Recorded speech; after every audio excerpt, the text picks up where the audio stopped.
Welcome back again to another records unboxing. This one is from Record City again, the good people at Record City. And as you can see, this is the mother load. Yep, this is the Big Bertha. So this one, look, obviously is going to take some time to get through. I'm just going to still do it as one video. Look, I get it. It's going to be long. You might want to watch it in bits, portion it out, savor every awesome moment. I don't know. I know I've got a couple of CDs in here, not too many. Just took advantage of the postage, the limit for the post. Also took advantage very much of the very strong Australian dollar at the moment against the Japanese yen. Look, it's not extraordinary, but did, yes, obviously save some money on the stash and also on the post. Now, posts like per single item. So, like, I didn't, distinguish between, the difference between a CD and a record. I just went, okay, divide it up. Look, per single item, including like if it's a single LP, all up for each item was only Australian $2.89 per item, which is just superb. Hence why I really, bulked up with this beefcake baby. I did do some bundling with my good mate Danny again, so he could take advantage of a couple of things and also help me keep down some costs, which is super cool. So, look, without further ado, I'm going to crack on into this because this baby ain't going anywhere in any hurry, and neither will this unboxing. And it's been security checked by ICE, obviously. All right. Now, I obviously can't leave this massive box in here, as I usually do, because I can't risk the records and stuff there, because it could obscure. There's a big crevice down there, canyon or whatever. So, look, I'm going to actually have to place this strategically on the floor beside, and try to do a bit of a bodge job there with that, so we can get this done. Now, I have placed the security check sticker here just to remind you as we go through this that it has been quality controlled, even though you cannot see the box the whole time, just for your assurance. Here's the massive box on the floor here. Just want to again show you the packing. So you get the cardboard on top here, and then they've got this, again, these folded parts. I don't think this is going to do spoilers if I do this. No, it's not going to do spoilers. It's got the, that's awesome. So it's got the CDs packaged separately, and then on this extra piece of cardboard, which is very nice. So that will be the spoilers underneath that. So I'll just be taking this off, this envelope off. So I've just pre-opened the sticky sort of envelope part here off, just to make it easier, because I've only got the one hand free. So without further ado, I'm going to just dig in and pull one out, and we'll see what it's about. This is CDs, obviously. Okay, that's right. First up, got this one for a good bargain. I don't have this on vinyl, so I bought a couple that I don't have on vinyl yet because they're expensive. But I got some good value in terms of the pricing for them on CD as a placeholder for now. Possibly. I mean, that's it. This is good stuff, which I'm sure these will be. Now, this was probably, I think, the cheapest thing I bought, least expensive thing I bought. It was 349 yen. So it turned out to be $3.25 Australian plus the post, which was, as I said, $2.98. So just for argument's sake, we'll just say about $3 post, round it up. So yeah, this is just over $6, about $6.20 around there. And I think this is from about 73, I'm going to guess, maybe 2. Cool artists, and I think the backup band at this time was super, for this artist, sort of solo artist, was super cool as well, and that is Dr. John with Dr. John's Gumbo. It looks like it's in lovely condition there anyway. It is obviously used, I believe, for that price. I'm not sure it's going to show the original. Oh, there we go, 72, yeah. It's going to show the original, so that's nice there. Digitally remastered from first generation tapes. This is where he does, I think it's lots of covers of New Orleans tracks. So it's not like an originals album, but he does it in his unique way. So that's a real good bargain.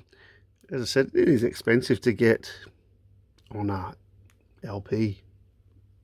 Still, even, I think even in Japan as well. Okay, next CD.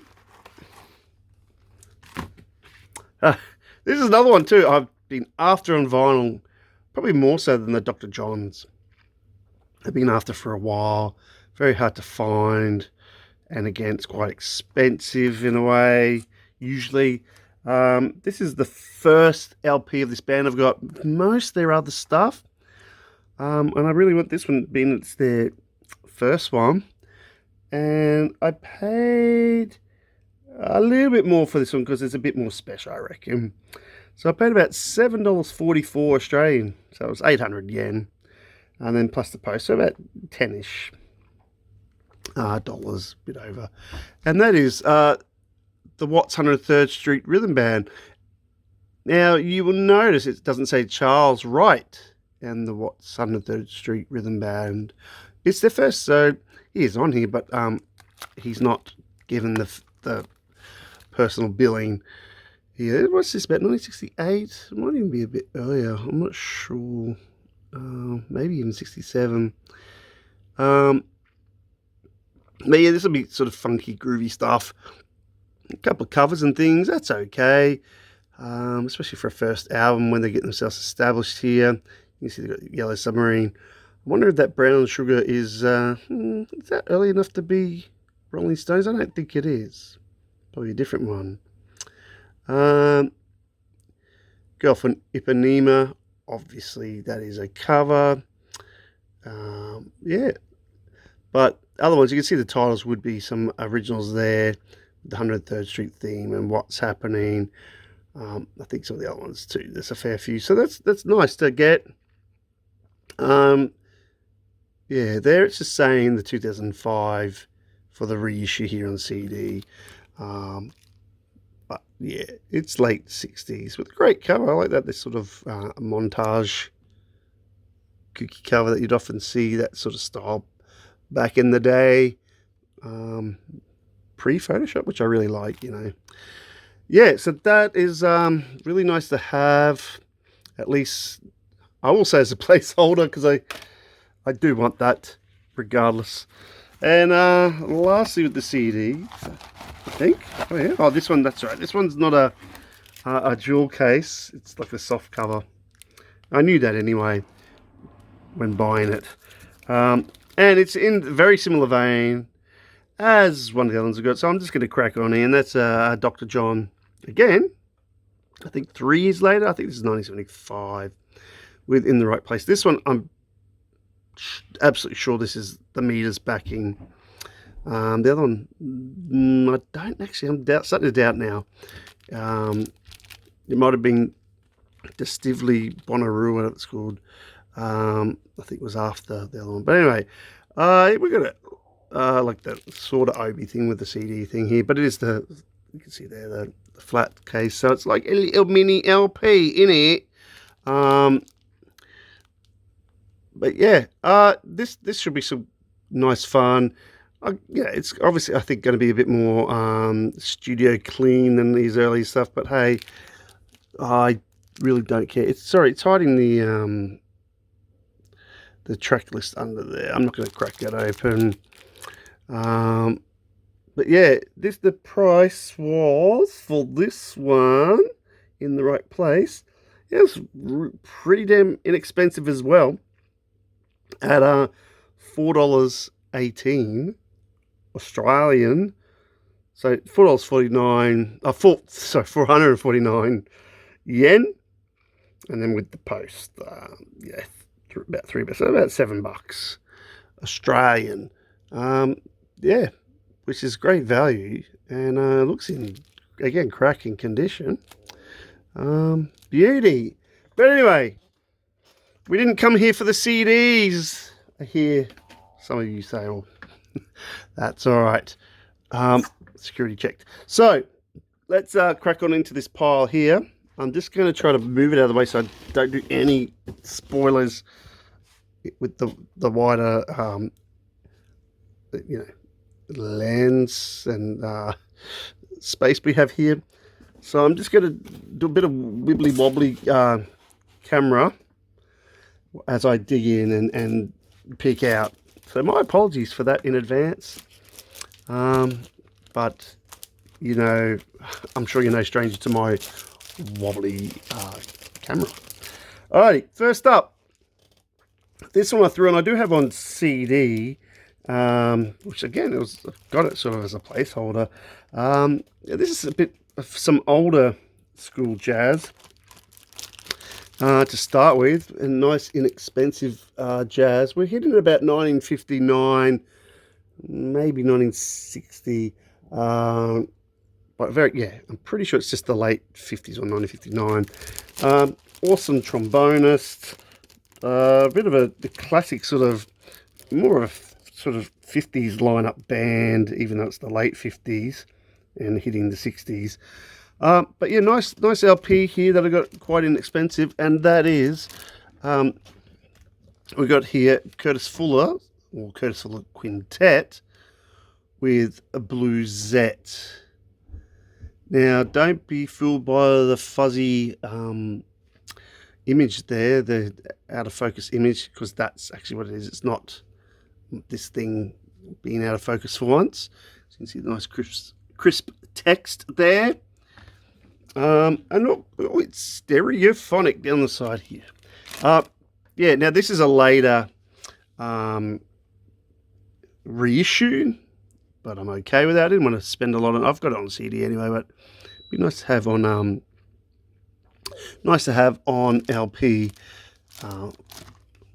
Yeah. So who we got here? We got yeah. Look, you'll see there was some of the more sort of bop era, 50s bop era peeps. Benny Golson, Tommy Flanagan, Jimmy Garrison, and Al Harwood. Yeah, so in the 60s, probably not as well known, but nevertheless, there are no slouches for this late 50s set. The price for this, and you can see it's in really lovely condition there, it's quite inexpensive. It was 1080 yen, so basically $10.04 Australian plus the post, so about $13 round about there, or up, which is lovely. I do believe, I just felt that the record was out, of the sleeve. It's got its inner sleeve here. If we just have a quick squizzy squeeze, yeah, it's just a bit dusty. That's just dust picking up on but it's actually really nice and shiny. So I don't mind. It's a later pressing. Does have, though, that should be the inner, I believe. Yep. So we've still got the Japanese inner. Oh, and we've got a Savoy original recording list. So that tells you this was originally on Savoy. It's also down there. So that's nice that the OG company record label still got listed and got the props. as we say from the street, eh? But yeah, it's an Arista. You know, it'd be just 70s Arista thing. I'd so much say. Yeah, I'll go late 70s, possibly early 80s. And yeah, there's some songs list there for you. We've got some gold cinema full of compositions mainly. I'm sure there'll probably be some other sort of like covers or whatever you want to call it. Bit of a write-up, nice, but look, that, you know, a little bit of aging. Nice and cheap and cheerful, I would say. I do have the CD, and it, you know, I bought it because it is a decent listen. I wouldn't say it's anything totally. Gonna make sure that sticker's right, or it's not legit. Nothing totally like over the top outstanding for these days, but you know, for late 50s, very early 60s, possibly, it's some really nice stuff. And good to have a trombone lead. Anyway, enough of that one. Next up, this one, also some old school jazz as such, but we're jumping ahead a decade or two here to the 70s with an artist I've got a fair few LPs of now, particularly because I can get them quite inexpensive from Record City. And I often find his stuff is overlooked. His solo side, I don't know why, he's flipping brilliant. And he played with brilliant people, particularly one brilliant person in the 60s. And that is McCoy Tyner with Echoes of a Friend. Now, my understanding is the friend that the Echoes are referring to is John Coltrane, who was the aforementioned brilliant person he played with in the 60s until his untimely death. Yeah, so this I think is a homage or paying respects to the great man of Coltrane. Yeah, it's in fairly good. I know the vinyl is in better condition, I think, than the cover. The cover was, I think, at very good plus because it's got some ring wear. As you can see, it's just light. A bit of it just stands out, I think, a bit more because it's on this white here. This is when he was on Milestone in the 70s. Churning out lots of great stuff on Milestone through the 70s. Yeah, and if we go down here, you can see that, yeah, there's that dedication to Coltrane there. Yeah, and he's doing a version of Naima. I think that's how you say it. Coltrane's Naima. First track up. We also got Coltrane's Promise. We've got my favourite things, even though Coltrane didn't write it. He famously covered it and restructured and all that stuff. It was a very big song. Yeah. And then we've got on the flip side to McCoy Tyner penned tracks. 1972, yeah, so early 70s here. In fact, you can see that it was recorded late 1972, but apparently, according to this, it might have been released at the end of the year. Unless it's just the copyright and it was released maybe in 73. Yeah, so this will be an interesting one. I have not listened to it. So I purposely didn't have a listen. I'm wondering too, I've not seen any other artists listed. So this could be a solo piano effort, which I'm not usually a big fan of, to be honest. But I was willing to give this a crack at this time. And I'll just have a look back through my notes. I've got a couple of pages of notes of prices and stuff. So bear with me, please. Yeah, so this again was very reasonably priced, mid-price sort of thing. 1580 yen. So look, it was $14.69 Australian. Then plus the post, we're talking about getting near the 18, under the $18. So definitely under the 20, 17 and something, 1780 or something, I don't know. Yeah, for this nice bit of jazz here. I'm not sure it's got an insert. It might well have. I'm gonna think it probably does. I don't know if this is a Japanese pressing. I'm trying to remember. It might not be. It would be unusual, but I'm not seeing. Oh no. There we go. I can save us all the time. Well, I was going to save us some time, but it doesn't want to play nicely. I hate it when it does that, eh? It doesn't want to focus. Anyway, right there in that blur, it says printed in USA. Not that important in a way, but yeah, it's apparently USA pressing. So, yeah, hey, even better. All right, cracking along. The next one I thought it's been on my radar a little bit, but sort of low, I'll be honest. I may have streamed it years ago, and I finally pulled the trigger on it to give it a go because it's not my favorite era, and it's not my favorite type of, I'll say, sort of funk in a way. I'm going to assume it's more like electro funk. It's early 80s. It's kind of, I don't want to say a spin-off because that's a bit misleading, but you'll know what I mean when I explain. And yeah, this is it's technically a solo work from about 1984. So we're even getting a bit later in the 80s than I normally would buy electro stuff, or sort of electro funk.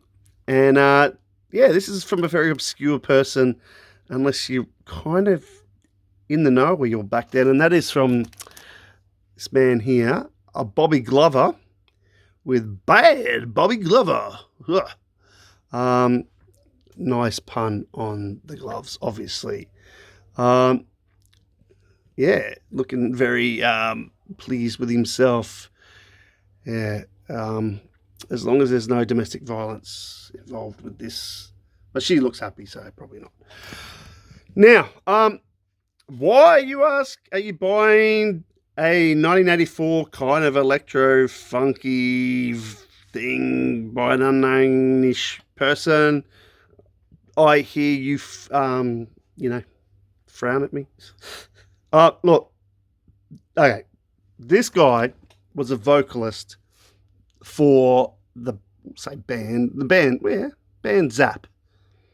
So Roger Troutman Brothers, band who came into prominence in the early 80s, a few years before this one, and Bobby Glover did some vocals on the albums, and I'm assuming he played live with them too, if they ever did, when they did that.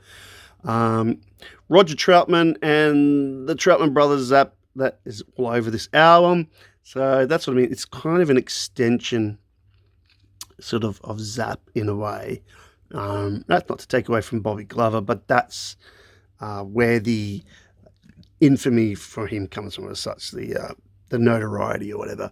Let's have a look now. Oh, before I go, I'll just remember to do the pricing before I forget on this. I did pay a little bit more, but because, again, I took advantage of the dollar being nicer.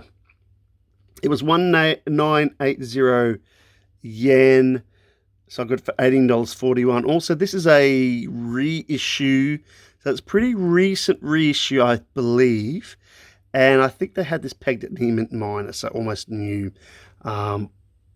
which, hey, I'm okay with that for that price. Then at $18.41 plus a bit of post. So we're talking about $21 around there, for something that's practically new. You can see there's just a slight little mark there. Nothing to call mum about to get her to come down and fix it for you and clean up. Just a tiny little mark there. yeah, so let's just have a turn around here on the Columbia label. But as I said, this is a reissue. It's actually quite sturdy. You know? It's not. I don't think it's not a 180 grammer, but I'd say it's probably 140. It's not like a wafer thin thing. Here we go. Just to prove the point more about being a Glover here. Lots more poses, and I think there's some covers on here from memory. I'm not sure. It might be. I think. I thought it was, but anyway. But if we get in here, I'm just gonna do the plastic lick just a little bit, because we're getting some names in here. Just want to make sure. Yeah, you can see there. Produced by Roger Troutman. There we go. Zap Troutman. Billy Beck from Ohio Players is all over this as well. This is probably when Ohio Players were starting to. They were still doing stuff, but they're more on the out.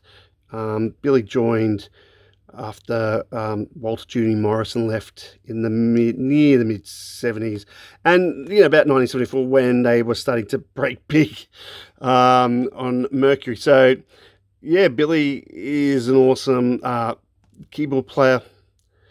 So yeah, that's cool. We've got Lester Troutman as well. I'm not sure if he's on percussion, I think. Might be wrong. But anyway, and then look, we've got some other people's on here. You can see there, we've got Maceo Parker. So, there's some really interesting collaboration here. A couple other names that are not as big, but I recognise some other albums. But yeah, we've got some violin there. Yeah, Rogers on the guitar. We've got Maceo there again. Oh, there we go. Lester Troutman. Yeah. So, and Gregory Jackson. So look, interesting, eh? But yeah, I'm going to have a feeling there's a mixture of, obviously there's live instruments and probably some electro stuff and maybe some drum programming or something on here. Yeah, so bad. Oh, Bobby is bad. Naughty Bobby. Bobby fell. You right, Bob? Yeah. Shake it off. All right. That's bad, Bobby Glover. Okay. Next. Oh, this is a cracking treat to see. I don't really see this harder stuff on Record City unless I just miss it. Maybe it's just me. Maybe it's just me missing stuff. And yeah, look, sometimes I'm a bit apprehensive about buying more of this artist. I do have a few LPs, I think before this, about 6, 7. But every time I think that and then listen to the guy and his band, I go, why do you doubt it? Especially if you get it for a decent price. Which I did, and in a very decent condition as well. I think the conditions were like very good, plus maybe even near mint, near mint minus. I think they say excellent on Record City. And that is Filakuti, however you want to say him, with the Africa 70. So it is the 1970s stuff. This is, I believe, a little bit earlier 1970s stuff. I've seen this credited as being 2 different years, but they're kind of within a ballpark here. And you can kind of tell from the cover as well, it's an earlier one, I believe, because this has got more of a photographic cover there rather than the that cool sort of I don't want to say primitive, but that stylistic art on his sort of mid 70s to later stuff, very idiosyncratic. But this one, has got a photo, and I'm going to say off the band because they're holding instrument stuff, and the lady singing. He misrode. Now this is cracker. I've streamed this. I did do that first because I just wanted to be sure. The reason is too, you pay a lot for these, like they're an LP. Yeah, they're technically out, but a lot of time you only get 2 tracks. Sometimes 3 if you're luckier. And no, this was cracking. And I just went, yeah, I've got to get this. Now, price-wise, yeah, it was very reasonable, the price for a Fela Kuti. And it was, as I said, in the condition it was, yes, it's secondhand. It was 2980 yen, so it was like $27.71 Australian. So you hit up the post on top of that. Well, we're hitting just over the $30 mark for something that's almost, you know, looks pretty damn new. I was very okay with that, even though you only get a couple of tracks. Now, we'll have a look in here. This has got the nice Kalakuta record label reproduction there. This is very nice. And let's have a look. Oh, behave. You'll be able to see there. This is like pretty schminky. Just a little bit dusty, as you expect. That's just dust.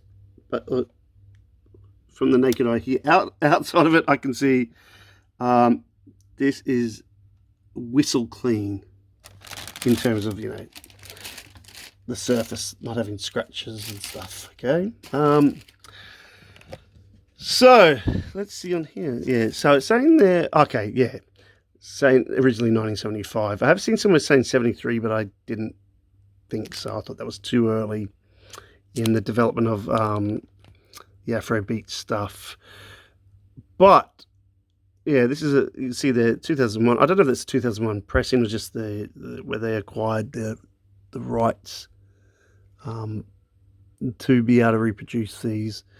It's possible, but I don't think it's showing the back the tracks there. Oh, that's a bit weird. I didn't know it would do that. So let's go back to the record then, because that's got the tracks. So let's have a look. Yeah, on the first side we've got It's No Possible. 17 minutes 38, and that's what I mean. That's where you think, oh, sorry, that's side 2. That's all right. Side 2, It's No Possible. I was going to say, it usually is the title track. That's on the first side. Yeah, so that's a monster length track, and that's what I mean. Yeah, you know, it sometimes feels more like a 12-inch in a way, but it doesn't play like a 12-inch. It's way more varied and dynamic, special, I think, than 12-inch sort of remix stuff.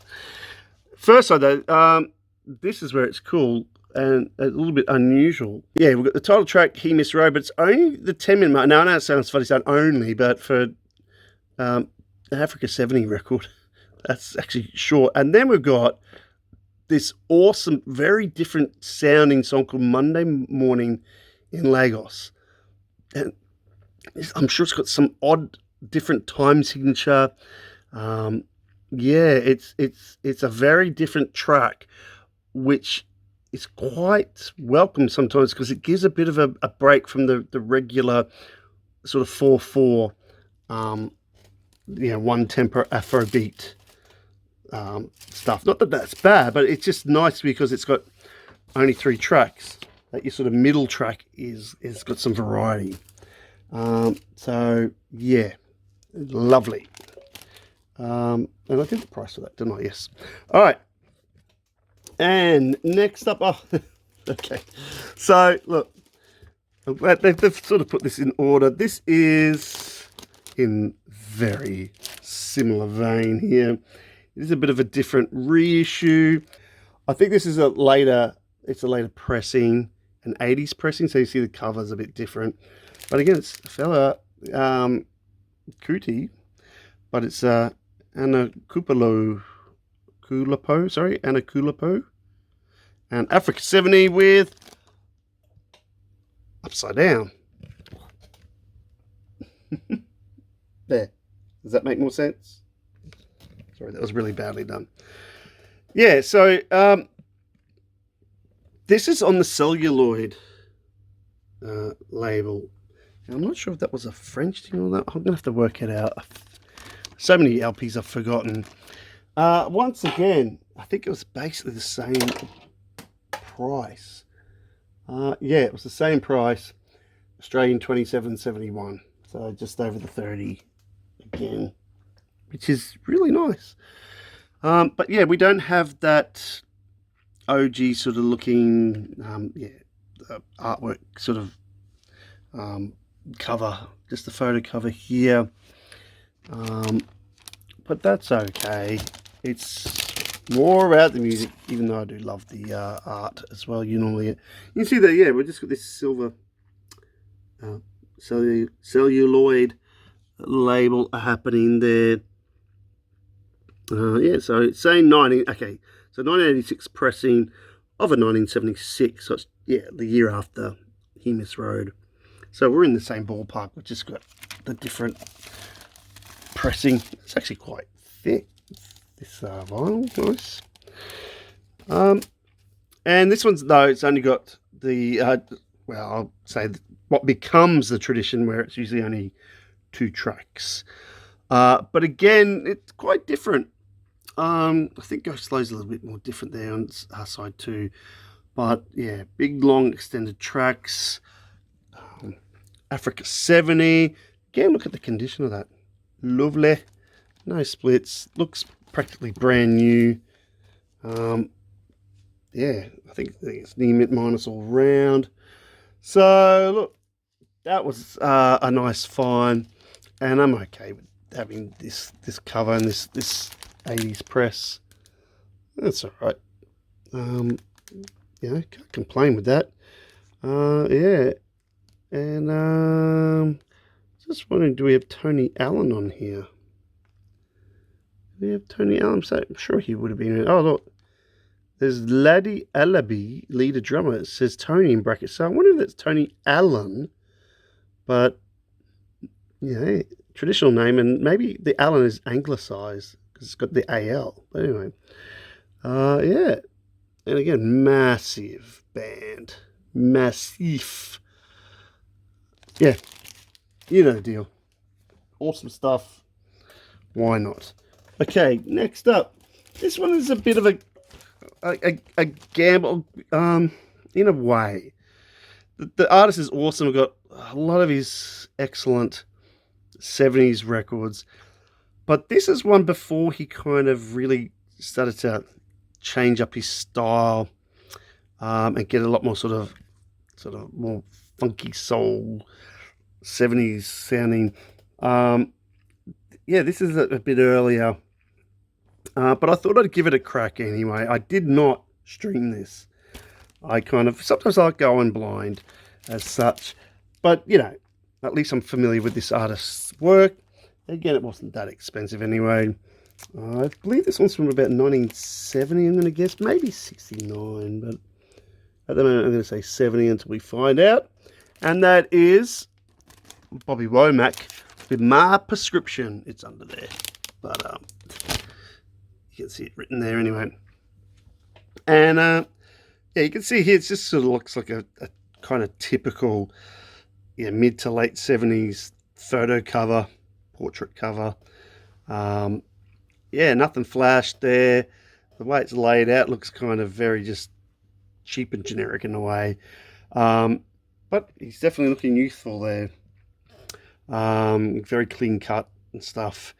So my understanding is this is like pre-meeting Sly. Well, I don't know if it was meeting or working with Sly Stone on There's a Riot Going On. This is I think just before that. Maybe even a bit earlier. So that's why I'm not holding out the biggest hope. I think it's going to be alright, as the kids say. And you can see there, I don't know, I think it's probably going to be some covers on here too. So this may be a little bit more, not croony, but you know, maybe a little bit of country fried soul in here, got a feeling. Maybe a bit more accessible in that way. Oh, here we go. And yeah, it's on Minute. So his latest stuff was, what was that on? Oh, United Artists. So this is before he moved to United Artists and had a big run. But again, I believe this is in really, really good condition. I don't know if you can probably see through it, but yeah, it's pretty schmicky schmick there. So if we're going to get one, it might as well be in a really good condition. So at least I can focus on the music and not be distracted by the noise. And yeah, look, you can see there's even in a suit. I mean, come on. He gets a bit more funky later, you know, in the 70s. Gets a bit more fly, funky 70s. This here, look, you know, it's a bit cheeseball, man. A little bit cringeworthy. But hey, and let's have a look at the tracks. There's a fair few tracks, which is nice. What's that? 6 per side there, 6 and 1, 2, 2. So you're getting 6. Yeah, there's the covers. Or there's a cover there. Fly Me to the Moon. I'm going to assume that's the other Fly Me to the Moon. A Sam Cooke song. So that's not bad. Which is I'm going to Forget About You. Yeah, so there's a few penned by Womack, so that's good. There's some originals, that's better. And the thank you down there is not the Sly thank you that came after this, pretty sure. You know, the thank you for letting me be myself again. This is just thank you. Now, I just want to check out if this has got a year. This may be a reissue, by the way. I cannot remember. Oh, it's a Japanese press. There you go. Japanese. Cannot see the year on there. Maybe I'm missing something. Anyway. Price, I hear you gargle. Yeah, alright. Let's see the price of this morsel. It was only 980 yen, so it was like $9.11 Australian. So yeah, we're talking about $12 all up, somewhere around there. Yeah, so very inexpensive. Probably the price it cost them to make this cover. Sorry, Bobby. Sorry, Minute. But yeah. So look, I thought that's inexpensive enough to give early Womack a crack. Yeah, alright. Enough of that one. Now, the next one is not mine. But it's a perler, and it was a cracking price indeed. By just such an important artist whose albums, unfortunately, are very hit and miss and inconsistent. Yet, this is one of the more consistent ones, better ones. I do own a copy of this myself. This looks like it's in cracking condition though, at a top-notch price. Yeah, and that is James Brown with Slaughter's Big Rip-Off. Yeah, and even though it's a soundtrack as such, it's a good one with Fred Wesley all over the arranging and stuff.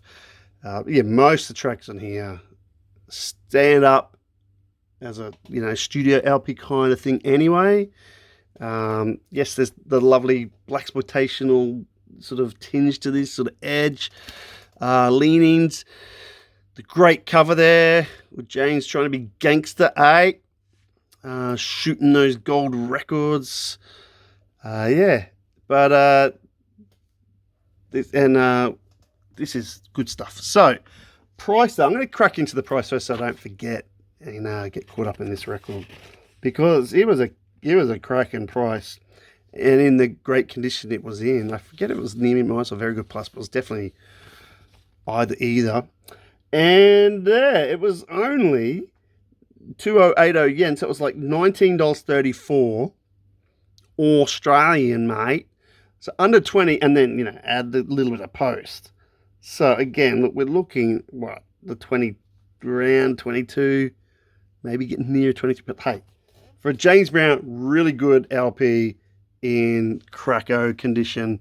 It is a reissue, but hey, who cares as long as it sounds nice, which I'm sure this will.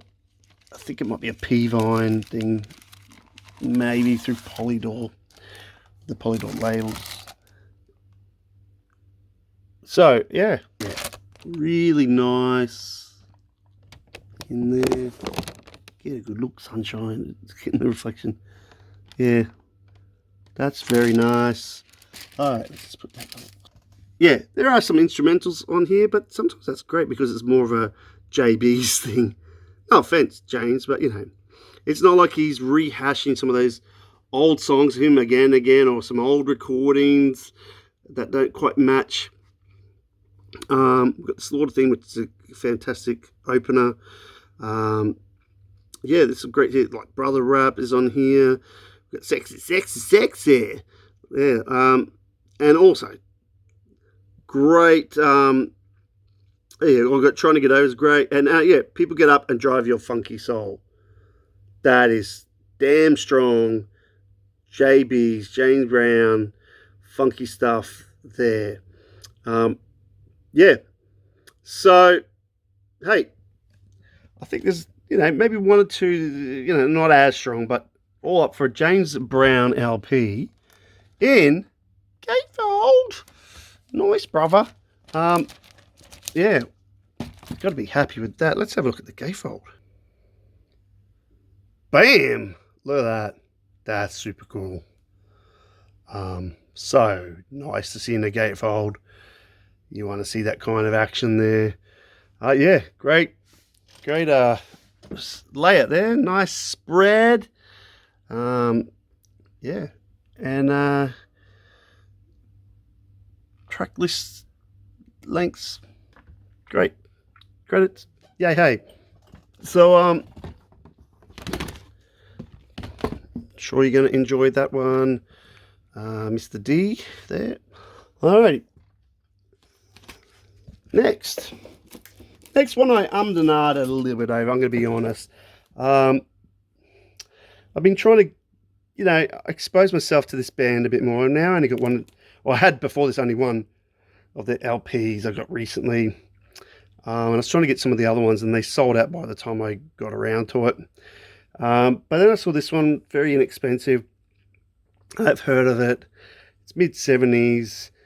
And I thought, oh, look, I'll at least stream it. And look, I'm going to be honest, it is a bit hit and miss for me. I think sometimes the style meanders a bit and is not for me. But there was enough on here to go. It's still worth it. It's not a 5-star album or anything.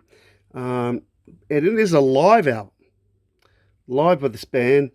And yeah, you can hear why a lot of people really like this band in one way. They're very tight. They've got a little bit of James Brown, JB's influence, coincidentally enough. You could tell. Tight as, super music. It's just, I think sometimes, I don't think the singer is the strongest. He's all right. And just sometimes the style. Yeah, I know it's a little bit tepid sometimes for me in terms of not being gritty. But hey, that is Tower Power live and in living color.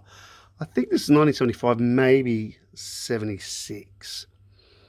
My understanding is this with their second singer, like lead singer.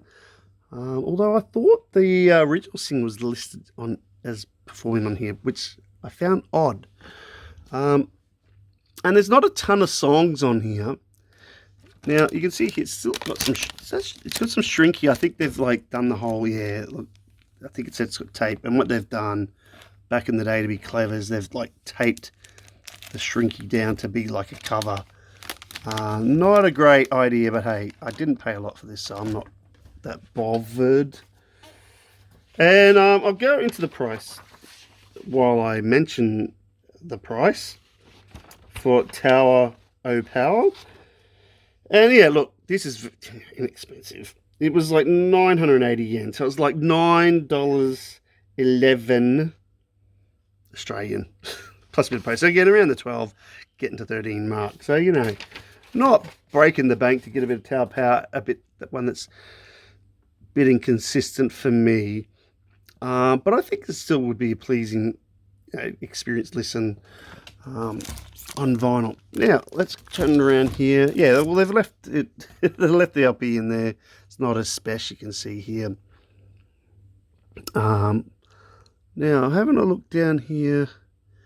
Yeah, so we can see here. Oh, no, I think it's only got one. See, my bad. I don't think Lenny Pickett's a singer. Yeah, it's Hubert Tubbs here, who I believe is the second main singer. Oh, I'm not too sure. I'm just really learning a bit about Tower Power. I know it's late in the piece, but it's never too late. Now, what we have here is we have Down to the Nightclub. That's an up-tempo song. It's also called Bump City. So that's a very almost disco-sounding title. It's not a disco song. It's just more up-tempo, sort of funky in a way. Funky rock, I don't know. Maybe a bit of rocky influence, maybe. But it's not a disco song. It just kicks off there. Well, that's if this was in order in the concert. I don't think this would be a whole concert's worth. But, it sounds like the kind of thing to kick off the concert, get the crowd off their feet. The next one's like You're Still a Young Man, I think, is a slower song. That's where, for me, it's like... Then the very well-known What Is Hip. I heard about for years and years. Live version. Look, again, a bit more upbeat, sort of syncopated rhythms, funky, very nice. Then I think that Sparkling in the Sand, again, is a little slower, lower one. So that's what I mean, sort of up and downy, up and downy.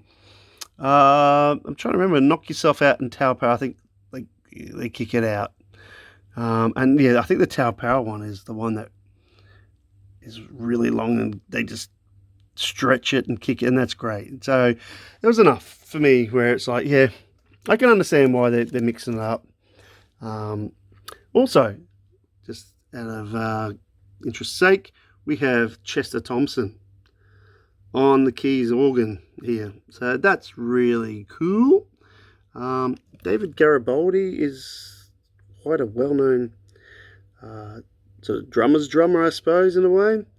Heralded a lot of these musos, they're high caliber, but that doesn't always make for a great song. You know what I mean? Like, they've got to have great songs. And their horn section is definitely top. But look, I believe it's this last one that I think so, where they get these solos and stuff, and they just stretch out. That's a cracker for me. Like that gives them more of a stage, like an opportunity to show off their chops. Really, a bit of a show off song, but it is cool. It's funky-ish. So yeah. Anyway, Tower Power, nice, cheapest price, really good condition there. Let's crack on. Next one's been on my list for a while. Hey, and I'm still getting some of this guy's stuff. I got one of his, I think, in the last lot. Yeah, the last video. And it's around about the same era, not far off from the last one I got in about 1973. So we're still early enough. Awesome guitarist. I won't say too much, but in fact, I think this maybe, just off the top, I think it's the similar. There may be some similarities in personnel between this and the other one I showed. That is Larry Coryell with The Real Great Escape. The real, by the way, the real one. So none of that Steve McQueen nonsense. That's not real. Anyway, I'll stop there. So 1973, we are on Vanguard again. But this one is not live like the last one I got. Well, as far as I know, this is studio. I'll crack open the price before we explore the goodies inside. Now, Mr. Coryell, where are you on my list? And this was, again, really well priced. Same as Tower of Power. It was 980 yen, so $9.11 Australian, hitting around the 12, 13, all up. Or just under the 13. So, again, not breaking the bank. It was in really good condition again. You can even see that with the cover. Nice. So, inexpensive way to bolster up some more Coryell. A little bit of aging on the back there, on the white paper. That's to be expected sometimes. And This one though, we've got the I think this is Mike Mandel, the premature boarding man himself on piano and synthesizer. I'm pretty sure that's Mike Mandel right there, who joined Coriel very soon, not that long after this, for 11th House with Alphonse Mouzon and co. So let's have a crack on in and have a look. Yeah, so as I said, there's a carryover here from, I'll just pull that out for a sec, from that other LP I got the live on. I believe that Mervyn Bronson and Harry Wilkinson on bass and drums respectively were both on the previous album. We've also though got Steve Marcus here hitting up some tenor and soprano sax. So that's very nice, that's great. And I think I did see actually, there we go, Julie is back.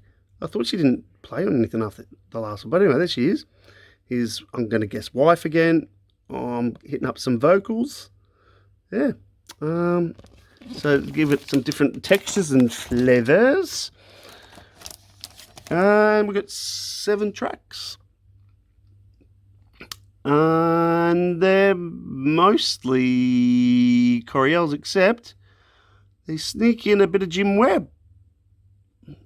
Everyone loves a Jim Webb cover back in the late 60s, early 70s, don't they? Although this is not Wichita Lineman and what's the other one? Is it By the Time We Get to Arizona or whatever? We've got something called, let's see, what's this here? All My Love's Laughter and P.F. Sloan. P.F. Sloan. I don't want to guess what the P and particularly the F stands for. But anyway. Piss funny? I don't know. So, yeah. So this will have some nice stuff. And I like the fact that we've got some additional layers of musos on this one, which is very nice. And yeah, this is just, I think, getting like just pre 11th hour, full on thundering phenomenon that they were. Yeah, and a great price and yeah, great condition. I don't mind that cover for an old school cover. At least it's not just a portrait, eh? Yeah. Alrighty, let's see what's next. Okay, next up, got a tasty bit of early-ish 60s jazz here by a guy who, yeah, I've been getting a lot of stuff from this guy because it's relatively inexpensive, but nevertheless, it's tasty stuff. Yeah, this one is on Impulse, which is nice. It is a reissue. I think it's like a mid-70s Japanese reissue. But it was a really tasty price, quite inexpensive, and that is McCoy Tyner Trio with Roy Haynes and Henry Grimes with Reaching Forth. Nice pun, play on words there.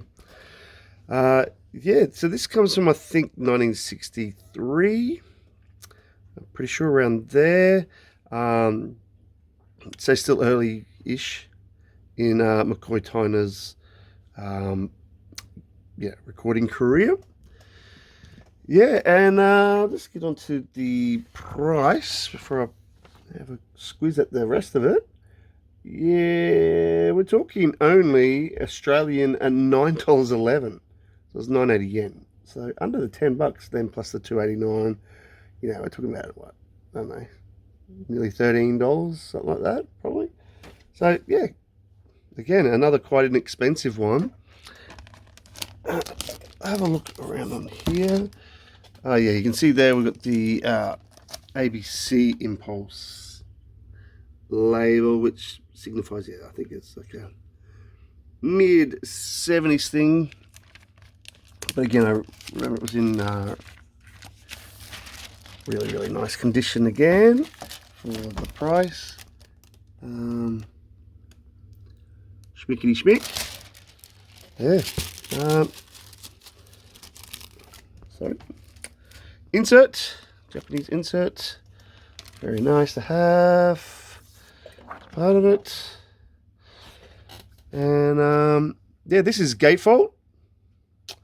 So I like having the still the reproduction of the strip there, the impulse strip, the OG impulse strip in the repress, and I shall crack open the gatefold. Yeah, so here's the gatefold inner, looking pretty great there. A little bit of aging slash possible, yeah, foxing there. Again, typical, pretty damn typical of the these Japanese pressings from back in the D. Yeah, nice bit of right up there. Great to see a trio pick. This cardboard, even for mid-70s, is quite hefty thick. So yeah, this package, it's like a real rock solid affair. Yeah, and just pop that back there just to check out titles. I'm not sure he's just doing some standards or not, if he's doing his own thing, hopefully. I'd say with reaching fourth, yeah, there it is. So he's got a couple of originals, which is nice there with blues back, I can see there. And but some other ones are like, yeah, covers, maybe like standards. Yeah, but that's okay. Trio, so stripped down a bit, but I'm sure that will help to foreground his playing, especially when we've basically got the rhythm section there. They might get a little bit of a look in, but it's obviously going to be more of a platform for McCoy Tyner, I'd say, especially at the time when he was with Coltrane. So this is, yeah, giving him, yeah, more of a platform to stretch out, I would say. So nice, and nice at the price. Next up, well, okay, this is almost spoilers in the way that if I say speak of the devil, but look, again, nice price. For this, it is a reissue, I believe, a bit later, but I thought it was worthy to get, because this was this artist's, I think, last official studio recording and kind of official release just after he died. So it was a planned release before he died, and you know, it's so it's not a posthumous like project. It's really a legit thing, and this is John Coltrane with Expression from 1967. Yeah, so this, I believe, was recorded in February of that year, I believe, maybe even March. He even, I think, had something to do with even the planning of the title of the album. So again, that's not a posthumous decision. And I think they chose on that not long before he died in July. This is a bit unusual. There's somebody's gone and stuck some Del Monte and Dole labels. That looks like a very American thing. But anyway, I hope they'll just come off. I'll find a way to get those off. Because apart from that, this looks like a beauty for a reissue. As I said, it was originally a 1967 thing. This would be probably a late 70s, maybe even early 80s, or even 1980. We'll have to have a look, because it's on the MCA Rainbow label there. Let's have a crack and open here.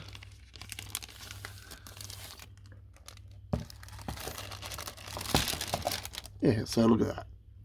I don't know if you can see that. It's pretty damn schmickety schmick. Yay, hey. Wouldn't have expected anything else. Here we go. I think inserts. It's part of that. Oh, it's just one side one anyway. That's nice. Very austere, would you say? austere back.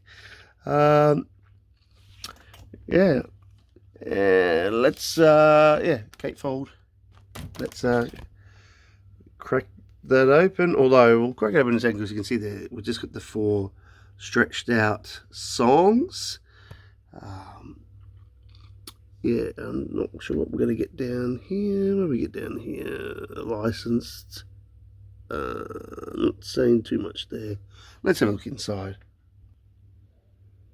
So I did just spy on the back that is a 1980 pressing. I just couldn't see the little 80 character through the camera here. So yeah, 1980 pressing, but again, really thick cardboard, which is nice, solid. Again, you know, we've got the usual bit of staining, aging, foxing happening, particularly up there, but nothing too overpowering here. Nice layout, spread layout here, things to read and see, which is great. Now let's see the personnel, because we're later on now, and a bit of personnel change from the earlier 60s. No McCoy Tyner on this one. Instead we've got his wife Alice, well not his wife, but Coltrane's wife, Alice Coltrane on piano. We've got Jimmy Garrison back. He's on both parts. You can see it was recorded in 2 parts. Yeah, there's March and February. And Rashid Ali on drums on both sessions. So that's a little bit different to Elvin Jones. But we've also got Pharaoh Saunders, as you can see there, on some piccolo. Yeah, so that's interesting. And yeah, there's the full compositions with the track lengths. You can see a couple very much stretched out, except for the first one. And you can see that it is got the produced by John Coltrane, because yeah, it was during his last months of lifetime. Yeah, so, and I'm sure that those liner notes will talk all about the circumstances around this album. Yeah, so I'm looking forward to that one, and you know, nice package. It's got some weird looking sort of stain, like it's been leaning on something, or maybe it was that looks like it's had shrink wrap or something. I don't know. That's an unusual bit of mottling sort of thing. Oh, and before we get too far ahead, I hear you saying, but what's the price? Well, the price was very reasonable again for John Coltrane. Yeah, sure, it's an MCA rainbow pressing from 1980, but it is a Japanese affair, so I'm sure it's great. And that price was $13.76 Australian, plus the $2.89 a post. So we're talking about $16 around there. It was Japanese 1480 plus post. Yeah, cracking bit of bargain there. Alrighty, moving along. Now, well, it's kind of apt that this is in order. Look, I'm going to say this is another John Coltrane LP, and I believe this again, from a memory, is not a posthumous affair. I might be wrong. I can't keep up with it. I'm not that much of a jazz historian here. I'm still learning. But yeah, got this one. Been after it for a while. Kula Se Mama. Love that almost monochromatic purplish yeah, cover photo. It's great. Again, we are on Impulse, people. Yeah, and I'll cut to the chase with the price and such. We'll get into that. This one I paid a little bit more for. Yeah, but I have seen it for way more than this anyway. And this was $23 and a whole 6 cents Australian. So it's 2480 yen, and then plus the post. So we're hitting about nearly, about 26 all up. Yeah, with the posts. Now I believe this one was released in 1966, so the year before the last one I showed you, Expression. So this one also, I think, is gatefold. Yeah, it's got gatefold. We'll check that soon. We'll just look on the back first at this issue. Bit of a different Impulse label, but I kind of like that. It's nice. I like the subtle red bit. Rock solid, man. This thing is, I don't think you can see, but it's rock solid. That's nice. Beautiful inside. Look at that. Crispy bacon.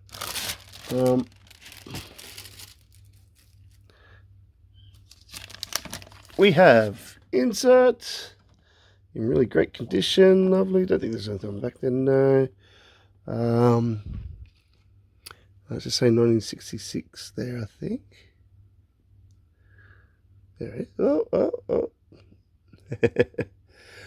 Oh. But I doubt this pressing is 1966. I don't know. I can't remember. We'll have to find out. Stereo. All right. Well, let's have a look inside. So yeah, here's the inner. This time, most of the the text is in Japanese.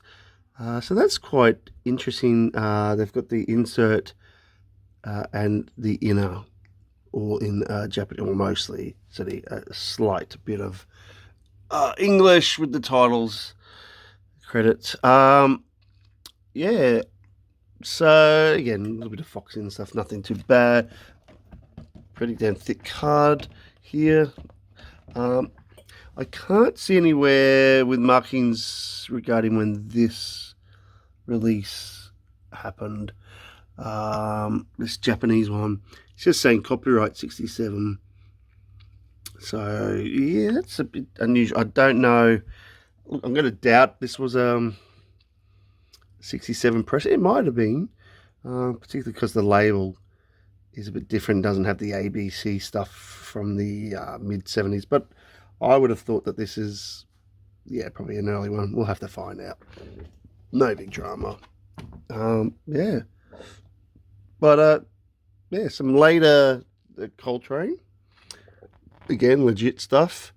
From my knowledge, I believe this is a, during his lifetime pressing. I'm pretty sure. 66 maybe. It says 67 copyright there. So that might be because this is the Japanese version. Yeah. Alrighty, moving along. No time to dally. Alright, the next one. The next one is from the band. I did say in one of my previous videos that I wouldn't be buying any more of. Well, yeah. I forgot about this one. This LP, because this LP sits between the last one I bought, like in terms of year, and one I've got before that. So look, I'm going to put it out there now again. My apologies. I didn't realize. I forgot about this. I'm pretty sure this should be the last one I buy of these guys, unless I hear superb things about their later ones. This one comes from 1976. So we're going post 75, but yeah, I know this act was going strong there, and I was willing to give this a crack at the price. That is the Weather Report with a black market. Now, this is, I think, the first with Jaco Pastorius. The last one I showed in the previous video that I got, Heavy Weather, I think 77, has Jaco. I thought that might have been the first, so I got that mixed up. So hopefully I'm right this time. I'm pretty sure. So again, I was willing to give it a go because it's before that one, and it completes a run I've got up until 77, and then I'm pretty sure I'm going to put a full stop on that. But again, the prices have been really good, and the conditions, yeah, and this is no exception here. from 76.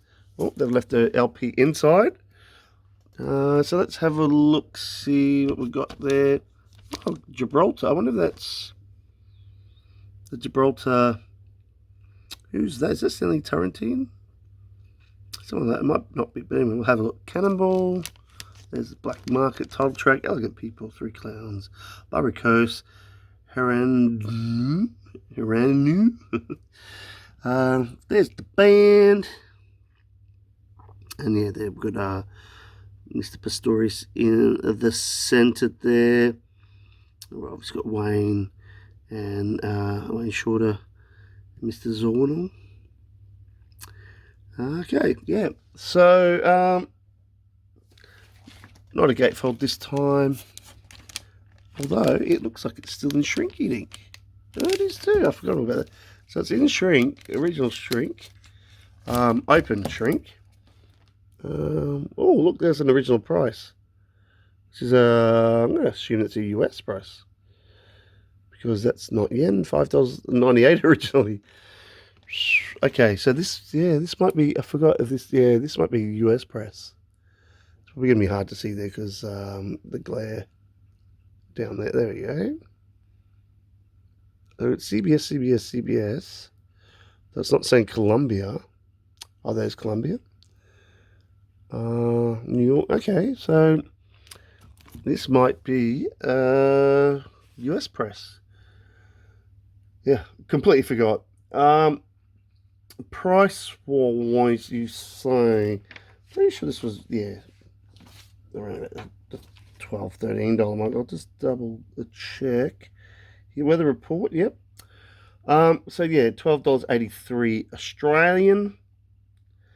So 1380 yen plus the post. We're cracking the look, we're cracking just over the 15 and some for a weather report in what looks to be. I'm not going to open this one up, but I'm pretty sure this was in really nice condition for the price, and with the shrinky on, which I will be removing. I'm not too precious about that. I'll put it in nicely, but that helps obviously maintain the sleeve quality, which is a nice painting. Interesting painting. I'll have to squeeze that closer up at some time. All right, so weather report done and gone. Okay, next one. Now, this next one is not for me. This is for my bundler that be, and I can't really tell you anything about this. So, look, no offense, I'm not going to try to tell you too long on this big unboxing with this, but just to show, it might be still of interest for people out there.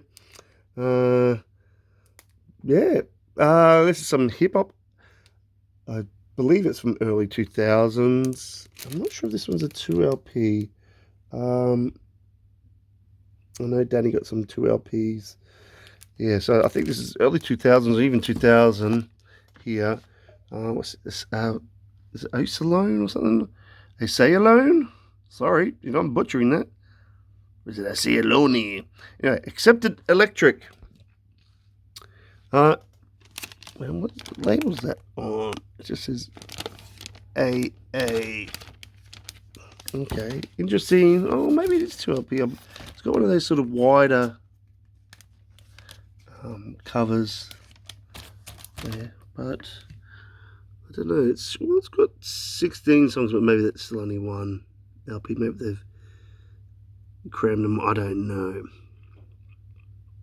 Oh, there we go. 00. So right on the 2000s. Yeah. Well, hopefully he doesn't look very happy about it. I don't know.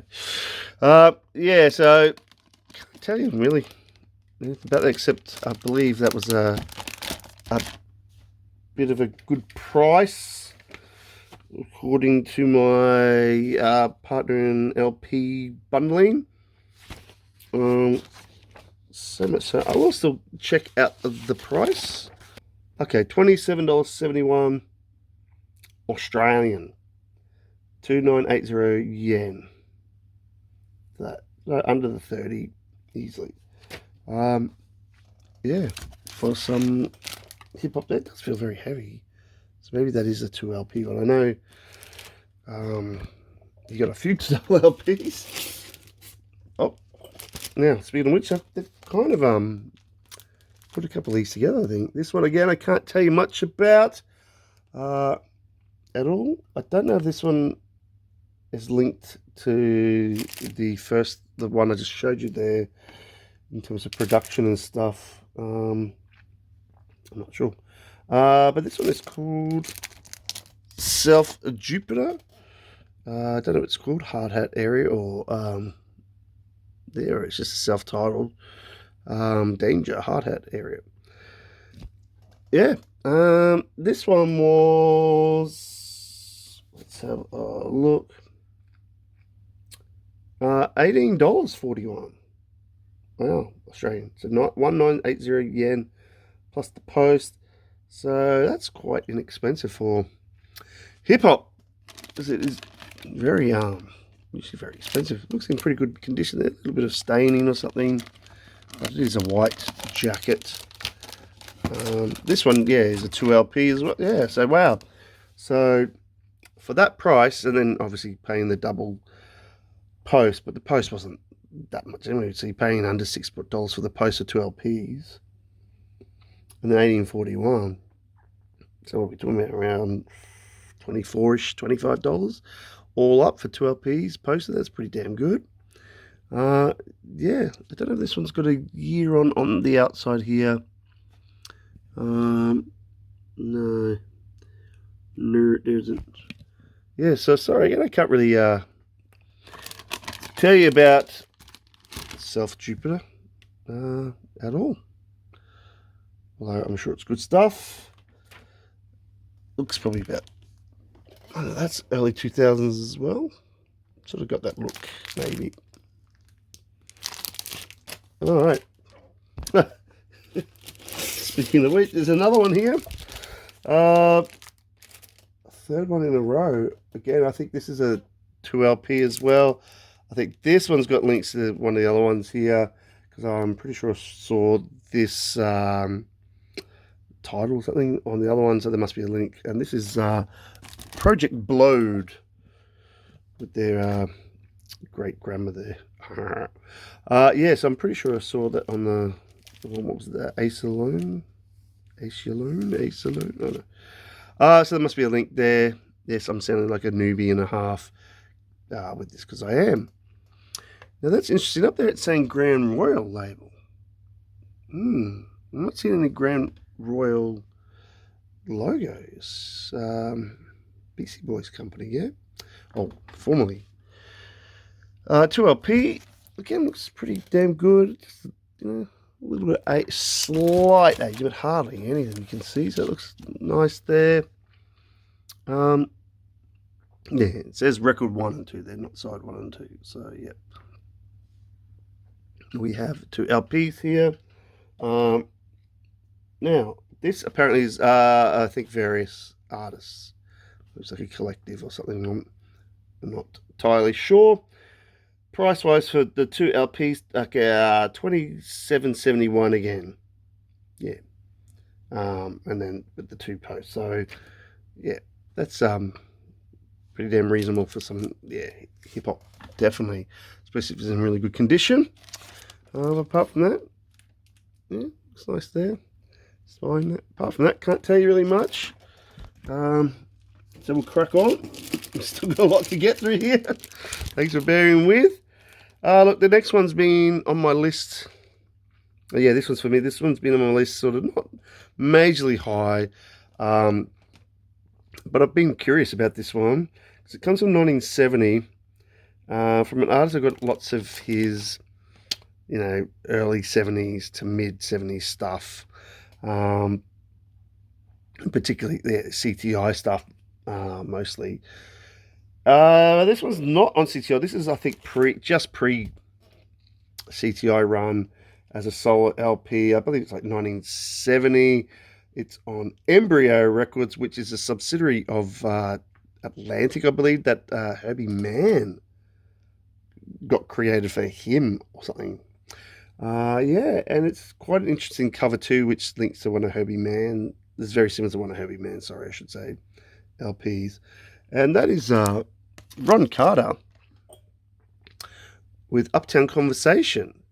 Now, you often see this, I think, in different covers, but it's not so much that the cover's different, it's that this is a die-cut window, and I think sometimes there's a version without this extra like Unipack sort of thing. I think it's a Unipack. So with a die cut,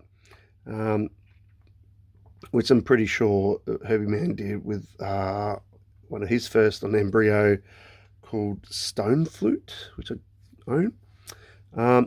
Yeah, so yeah, Ron Carter on basically an Atlantic subsidiary. And you can see there with the well-known SD numbers that Atlantic did for their cataloguing.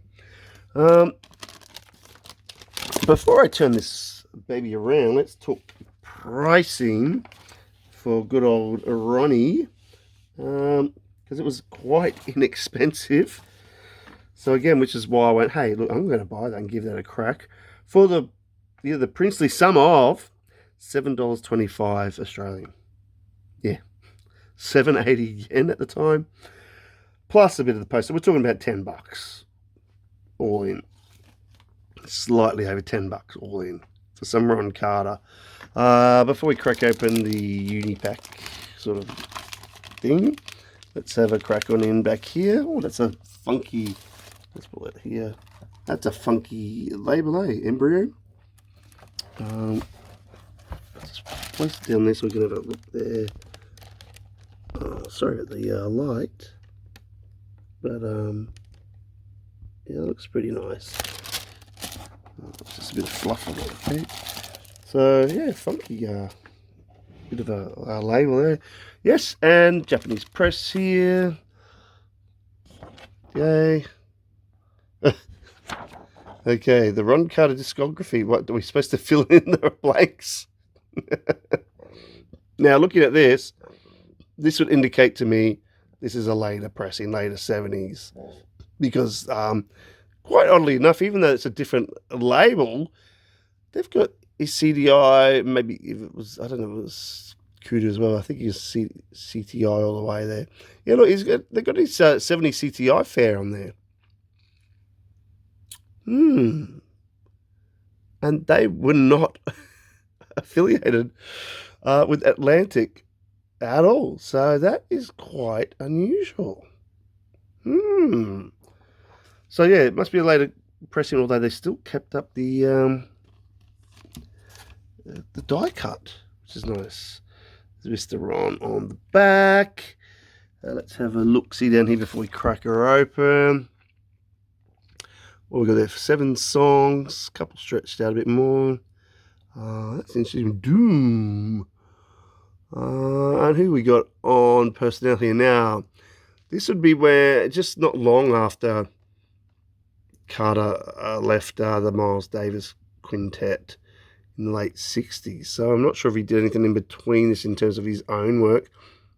Guarantee he was playing on other people's stuff. He always did. You can see that it says 1970 Atlantic. But interesting enough, we have Hubert Laws on flute, which is also awesome, and then became a CTI label mate. We've got Herbie Hancock, so his quintet body, his Miles Davis quintet body. We've got Grady Tate, who I usually really dig his drumming. I think he's very underrated. And down there, we've got a Mr. William E. Cobham Jr., better known as Billy Cobham. Early stuff, so that's great. Yeah. So this should be quite interesting. Oh, sorry, and Sam Brown on guitar there. Sorry, Sam. Yeah, let's crack it open. Okay, so ready for the magic?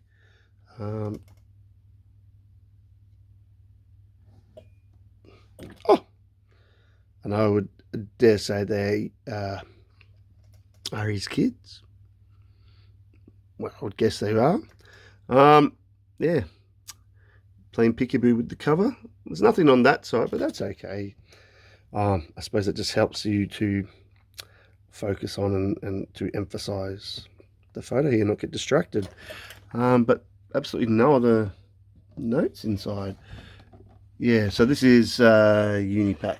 Yeah, because you can see the opening there on the inside. Yeah. So yeah, Ron Carter, Uptown Conversation. Looking forward to him having a conversation with me through his LP. Okay, next up, I will say this is one of two I bought from this artist. They've been on my list, but not high up, because I think they're going to be a bit hit and miss, and they were never in my price range to really justify it. This time, though, they were, and there's two of them, and they're kind of like a pigeon pair in a way. You'll see why, what I mean. And just fortunately enough, the first one is up first.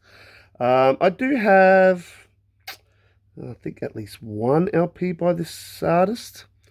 A little bit earlier than this one, but it is still kind of early enough, I think, to give some value here.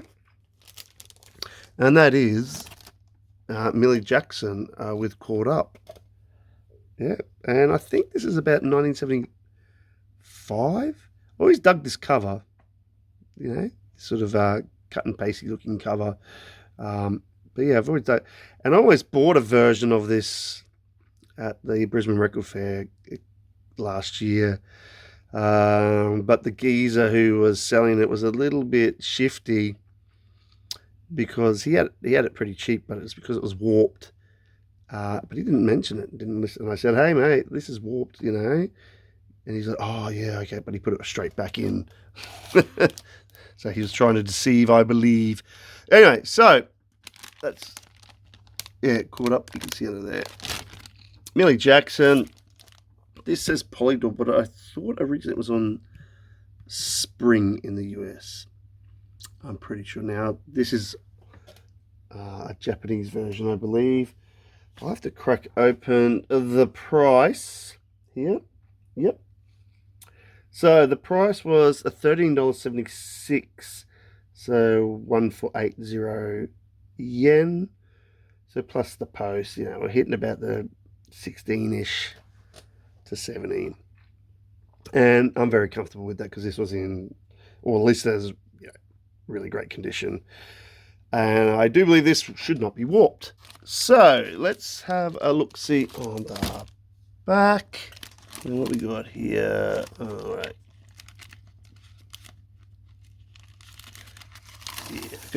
Yeah, this is, you can see there, Japanese press, which is fine by me.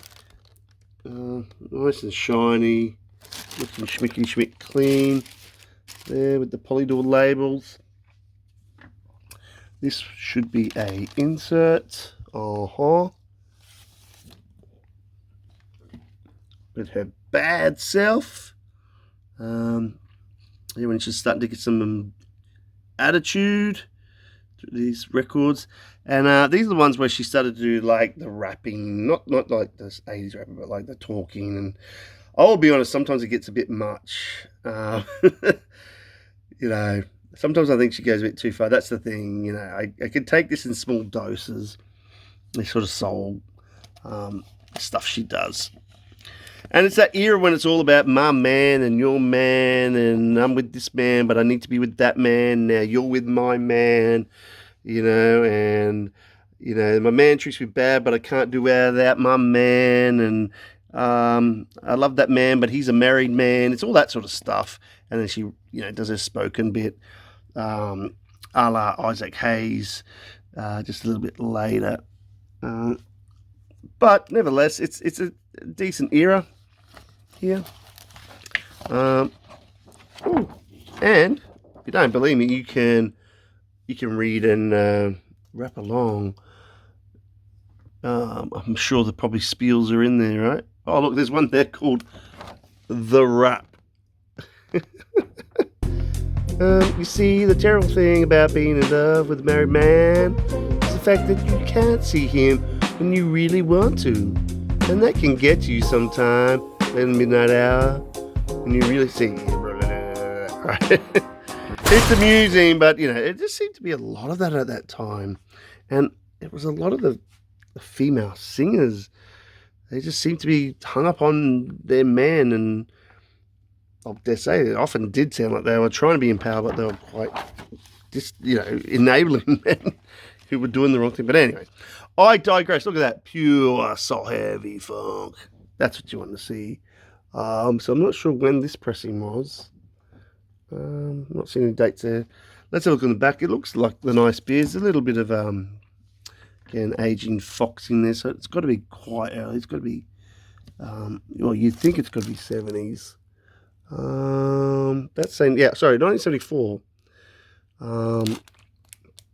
Originally, this might have been released later, maybe even a year later. It's looking still pretty old school here, which is nice. And songs wise, yeah, if loving you is wrong, I don't want to be right. All I want is a fighting chance. I'm tired of hiding. It's all over but the shouting. It's easy going. Yeah, so you can see I'm through trying to prove my love to you. See, it's all that sort of stuff. That theme. But hey, it's 1974, so it's still early enough with a bit of crunch to it. I'll take that for that price. And then I'm going to go straight in and say, look, we got the follow-up. Because she's still caught up. She's still caught up, and I believe that's a year later. She is still caught up. Again, this will be a Japanese press on the poly doors. And, yeah, I'm going to guess that's like 75 the year later. Still caught up, though. Cost me less. This one was only $9.11 Australian. So 980 yen. And then plus post, so we're talking about 12-ish, 13 bucks. Which again, I'm very, very comfortable with for this kind of thing. That's not totally top of my list. But, again, really nice copy here, you can see. Yeah, same sort of pull little red label there. Crack it open here. And, again, I'm just looking at this. That's looking pretty good. That's just the shine, not. I think that's just the shine on there.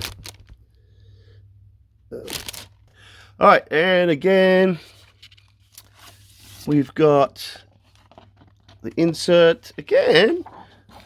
Get the lyrics. Yeah, so that's great. So we've got pigeon pair there, as I said, it's pretty much is. And everyone sang along. That's the other one I've got there.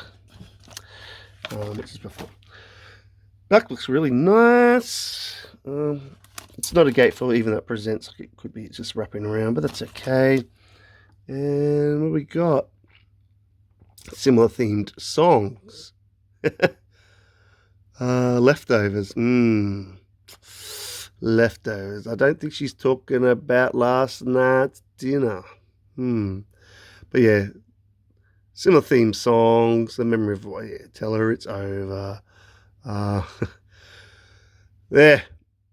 So this is before she gets that really badass attitude in the late 70s stuff she does. Yeah, and there you can see Spring Records. So it's right before 1975. Really nice copy. Nice and expensive, but, you know, soul funk. Hey, always good to go. All right, let's crack along. Next up, I've been after this album for a while. I'm a bit curious about it. I did some research in that and was very happy to get a copy of this and see what it's all about, because I didn't really want to stream it much. I think I had a little bit of a listen. I was convinced anyway, because I did want this in my collection from a super cool artist who I very much respect, particularly his 70s output, which this is. However, this one does have a bit of a slight different pedigree, which I'll talk about. And that is Deodato. Now this is a Brazilian record here, affair, and I'm going to butcher this. Os Catadraticos. Catadraticos? Os Catadraticos. Okay, you can read it. Yeah, and this is sort of early-ish 70s. Now, my understanding is this is post his CTI boom at the start of the 70s, with after Prelude and probably after Deodato 2.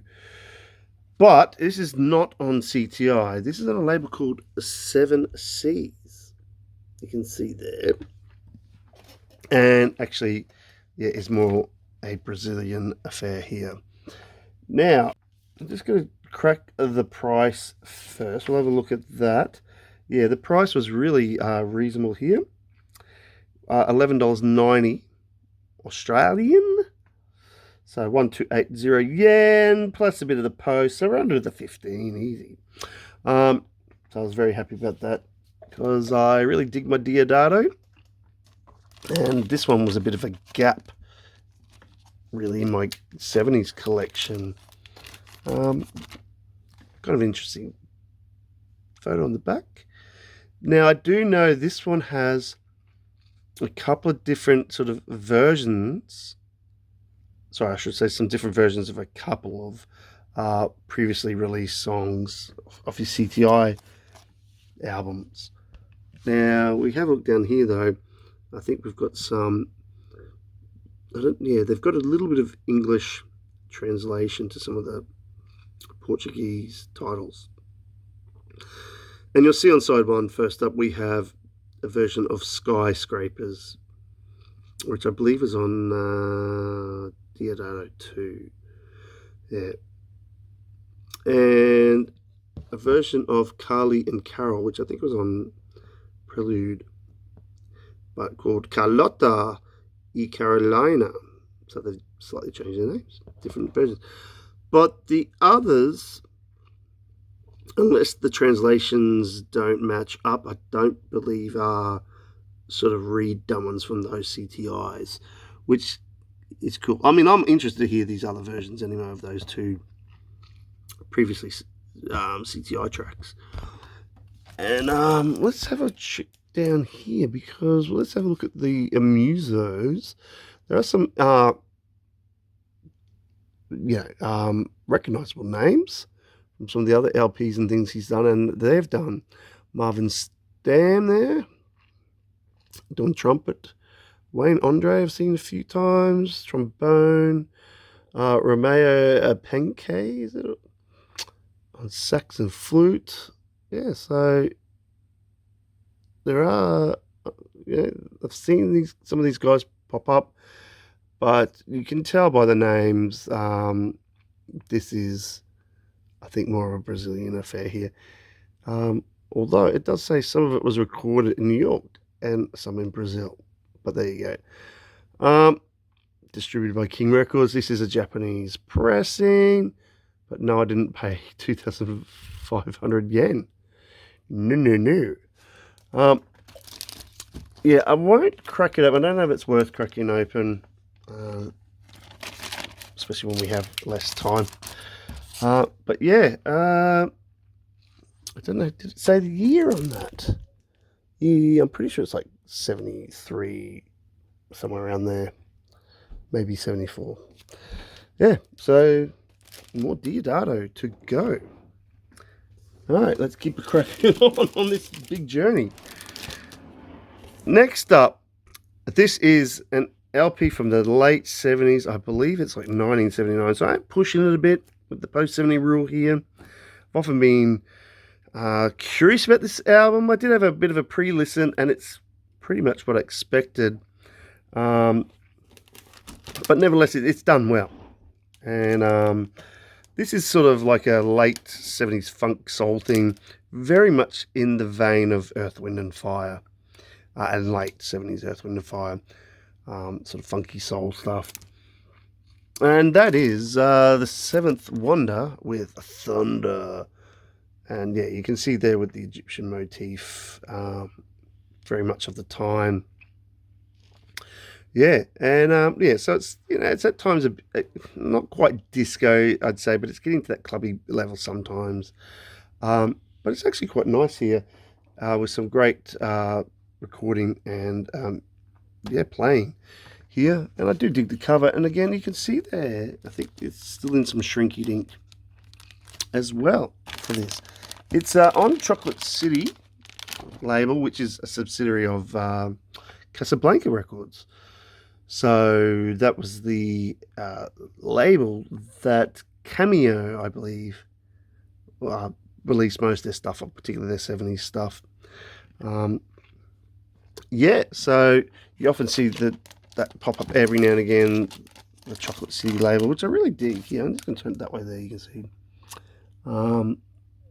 Yeah, but it is a Casablanca thing here. And this, oh, that says 1980 there, my bad. So I thought it was 79, but hey, we're close. Yeah. Now I'll just pull this one out here so you can see. Yeah, that's a nice press. It's actually quite thick for 1980. And yeah, here we go here. Styling the Egyptian look there. So they're very much, you know, got the playing the part there. Yeah, 8 songs. Yeah, as I said, it's a bit late 70s sounding in a way, but it's at least it's still live instrumentation, pre-electro stuff. So it's still got some value there. Yeah, if not, I wouldn't have bought it. Yeah, big ensemble there. I'm not sure if any of those were like, I think there might be some studio musos on this as well. I might be wrong. They usually have some people helping out who are studio musos on these projects. I'm not sure. Look down here. Yeah, okay, so yeah, 1980. And then you can see there's Casablanca Records there. Yeah, so this is pretty slicked up, and the production. This is not raw, you know, funk. Big production stuff. So I think kind of Earth, Wind and Fire, but yeah, it's still quite good. And price wise, I paid a little bit more for it just because I know, you know, I rarely ever see this. $21.20 Australian, 2280 yen. So yeah, nice to get some sort of funky stuff in the collection, even if it is post 70s, but it's in great condition, as you can see with the shrinky still on. Cracking along. All right, this one got some different kind of just soul jazzy stuff here, with 2 great artists coming together in the late 60s, I believe. One's a saxophonist, one is a key player like organ, in the late 60s on Atlantic, which put out a lot of great stuff at the time, and that is, it's brother Jack McDuff and David Newman, David Fathead Newman, although he didn't get his Fathead moniker in there as well. But anyway, Double Barrel Soul. All right, yeah, as you see on Atlantic, stereo pressing, which I'd like. Yeah, I'm pretty sure this is late 60s, maybe 68. We'll find out. Yeah, there we go, the classic Atlantic green and red label there.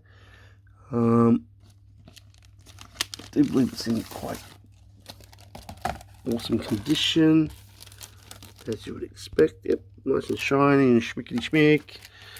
Yeah, a little bit of aging on the back here, which also probably helps to date it as well. You can see that's a paste on there, that part. Oh, it was from the #1 record shop, but not exchanged. Wow, it has already been exchanged. Yeah, and we got 6 songs. We got a version of Sunny. I'm sure that's the the standard Sunny. Yeah, a couple of David Newman originals and a Jack McDuff one down the bottom. Oh, both of them. But they couldn't even come up with a title.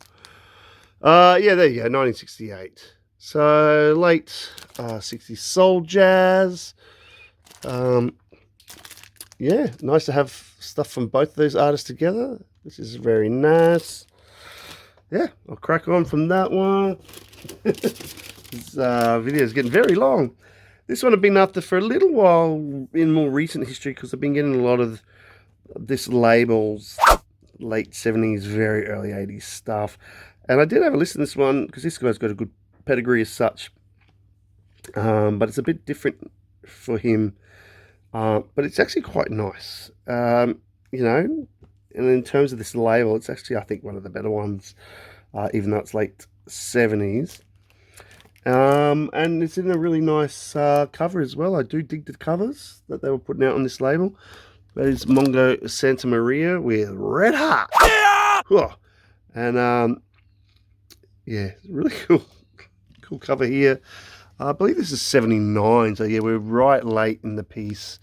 And it's on Tappan Zee, the subsidiary, Bob James subsidiary of CBS Columbia. And he's kind of was in charge of, I suppose, and had most to do with.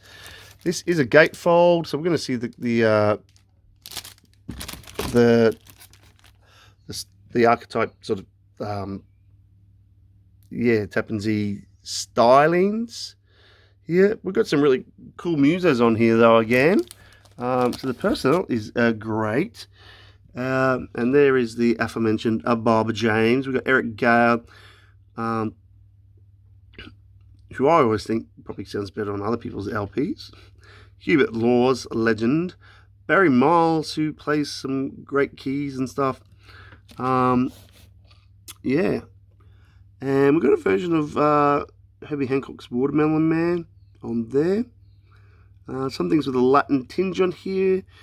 And with Santa Maria's percussion throughout, which is great. So yeah, you get a bit of the sort of late 70s sort of I wouldn't say fusion, but the more smoothed out, you know, palatable jazzy sort of sound with impeccable recording.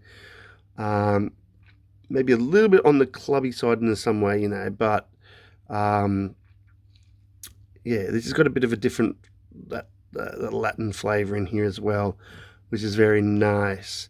I'm going to crack open the gatefold here so you can see the full extent of the outer cover and the inner cover. So there you can see the chilies in all of their glory. They pick some really cool, kooky sort of shaped ones, eh? They look alive. It's very interesting. Yeah, so spectacular bit of photography there with the sort of haze here, but actually makes them look like they're radiating some heat. But that's usually used for things like higher players, you know, sexy lady LPs with that haze coming off them, you know, the sexy, you know, vibes coming off them. But yeah, you could do that with chilies as well. Let's have a look on the inside. So there's like the sort of idiosyncratic styling they did. I don't know if they did it throughout all of the Tappan Zee stuff, but there's a lot like this. The same sort of layout and style, which is cool. Complete with photos of the gang there. I find this a bit odd though. Here's like, yeah, just red. I don't know if that's the best use of space there. I don't know, but maybe they're just using it again to emphasize the red hot vibe of this LP and sort of theme. Yeah, but anyway, nevertheless, it's actually quite very nice and clean in here. So hey, it's a really nice copy for this LP, and I've seen this go for various prices. It's still sometimes for this sort of thing on Tappan Zee, you know, of this era, sometimes it actually holds a pretty, you know, decent price. But today, however, the price I paid was $9.11 Australian, so 980 yen plus the post, so around about the 12 to get into $13 mark. So yeah, very, very reasonable price. Just a slight bit of wear at the top, nothing heinous there. Yeah, have another nice one in my collection. All right, cracking along. This next one, this one has been a long time coming. Now, I'll have to check the actual pressing of this year. I've got a feeling that this is an early press, and I do believe it is a US press. I'll have to find out. But hey, I listened to this way back in the day. I don't think I would say it's essential, but it's nice to have a bit of early hip hop history here, all sort of getting to mid, and this is probably on the verge of getting towards that golden age of hip hop. Some people would argue here or there. It's in 1986, so it's on that cusp of it. And these guys obviously had a lot to do with the I don't want to say the maturing, but the evolution of hip hop. This is the second album, I believe. Run DMC, Raising Hell, 1986 on Profile Records. Damn. Yeah. Pretty cool. A lot of iconic songs on this one.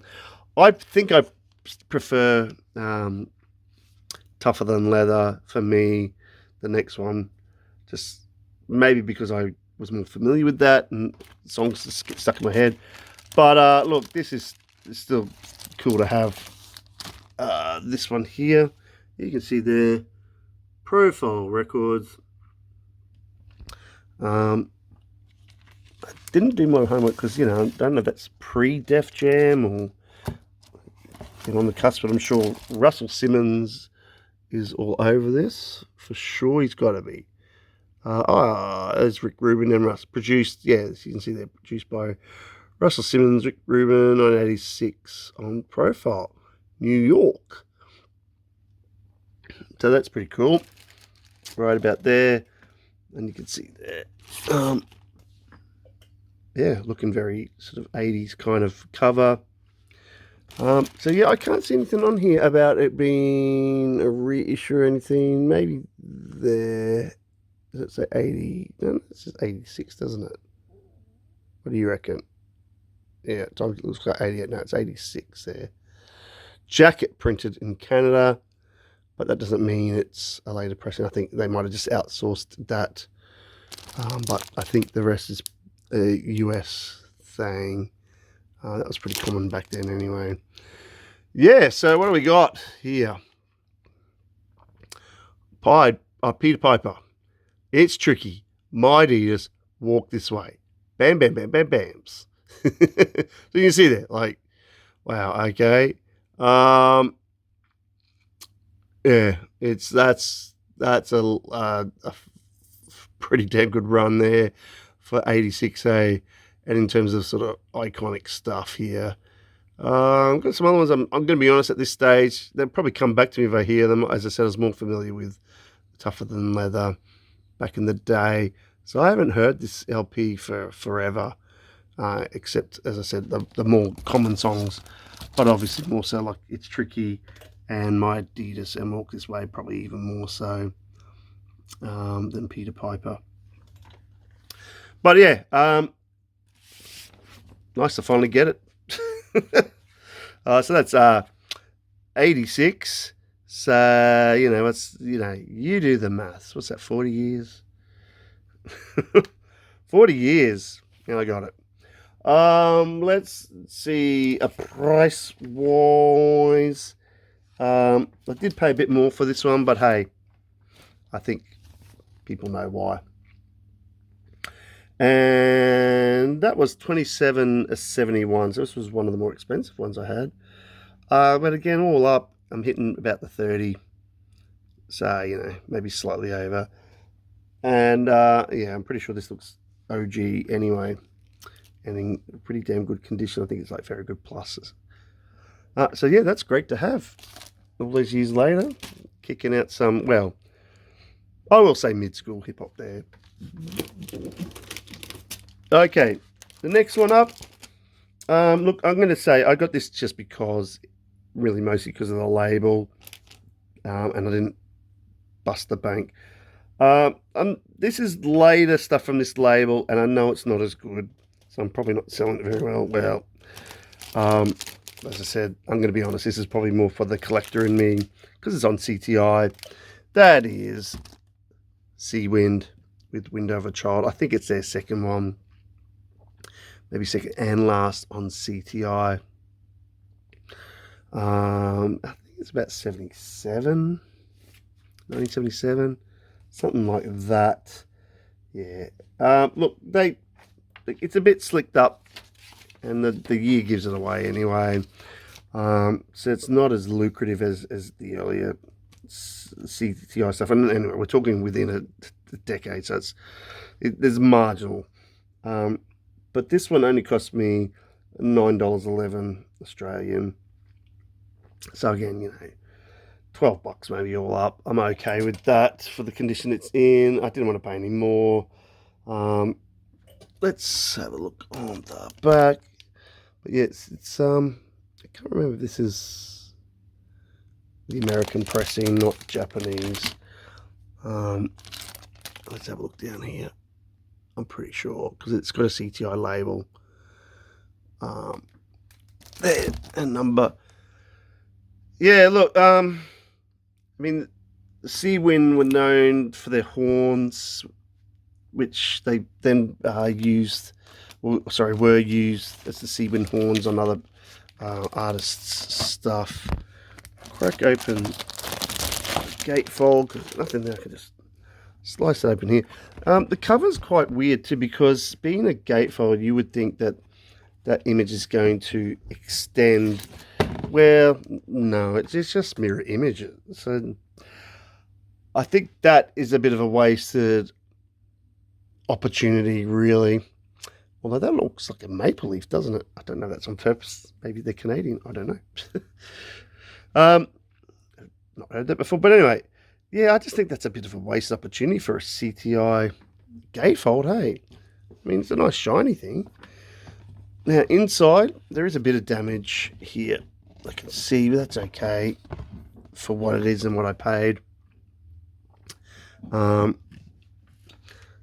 Here's the band. Yeah, I can't really tell you much about the band at all. I think I've heard Larry Williams' name somewhere else, but I usually hear it as the Seawind horns on other things. We've got some lyrics there, which is different for CTI. And this is probably more so looking like, yeah, a Tappan Zee affair, hey, like the layout. Very Tappan Zee in particular. Now, I think Harvey Mason's got something to do with this LP, though, for late 70s. Yeah, there he is. I think he's contributing some percussion with Bill Summers. Okay, of Headhunters fame. But yeah, it's kind of it's post 75 kind of stuff. I would say that's not essential stuff. This is me just because. For the collection. All right, let's keep going. All right, next up, this though is more of an essential item. I've been after a decent copy of this at a decent price for a long time. So I'm glad I was patient. There are loads of versions of this very well-known classic Blue Note LP. So it's not like I was after an original or anything. I just wanted one that was a decent price. And that is Lee Morgan with The Sidewinder. So great to finally have this on vinyl, on record. After all this time of being patient. Nicely here, it does say it's mastered from the original analog tapes. So hey, you know, that's kind of cool for a reissue. Yeah, price wise, I'll crack into first. Yeah, I didn't do too badly on this one because I did wait it out, and that is $23.06 Australian, 2480 yen. So you add the post, we're hitting about the 26-ish mark. So it's way under 30, and it's in really good condition. Now it is a UK pressing, but I'm okay with that, being that it's from the original analog tapes. It's a Blue Note affair here, and it's 180 grammer clean audiophile pressing. So yeah, look, it sounds the biz. I think it's late 90s pressing as well, so it's not that old for a reissue. It's not like the classic Blue Note series ones, but it actually may even be better. So yeah, awesome album here. 5-tracker here, and we got Joe Henderson, Barry Harris, Bob Cranshaw, and Billy Higgins on drums. Yeah. What do you say about this LP that people don't already know? Stone Cold classic from, what is it, 60 something originally. Was it? I can't even remember. 64. I don't know. We'll find out. Yeah. But yeah. So to get that easily under 30, posted in what looks cracking condition, and should be a really nice reissue, I'm going to go with. Super happy holding out on that and adding that to the collection. Finally on vinyl. We're getting down to it, guys. Here we go. The next one. This is actually a brand new reissue for a really decent price of an artist I do not have anything of. Well, I think in terms of solo effort. This is one of two, like a series of LPs. I was more so after the second one, but hey, I wasn't going to quibble with this, particularly because of the price and it being brand new, reissued condition. It was originally on a Brunswick Records in the early 70s, I believe, even the very, very early 70s, like 1970, for this one. Which we'll talk about him a bit more in a minute, and that is Hisia Don Walker with Complete Expressions, and I think sometimes it gets billed as Complete Expressions Volume 1 because there is a Volume 2 as well. So I believe it's got more of a surreal artwork cover, typical surreal. This is quite a nice sort of arty cover anyway. I like. Now,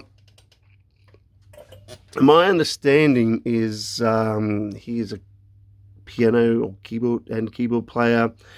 He originally was with the what was it? Young Holt. Sorry, just thinking I was almost going to say Red Holt, but that's later. Young Holt trio. In the 60s, after those two players left the Ramsey Lewis trio, the very famous Ramsey Lewis first trio of the 60s, very successful, and he was sort of like the Ramsey Lewis part in the new trio, playing the keys, while the other two played the rhythm section, that drum bass. So yeah, so this is quite an oddity in that way.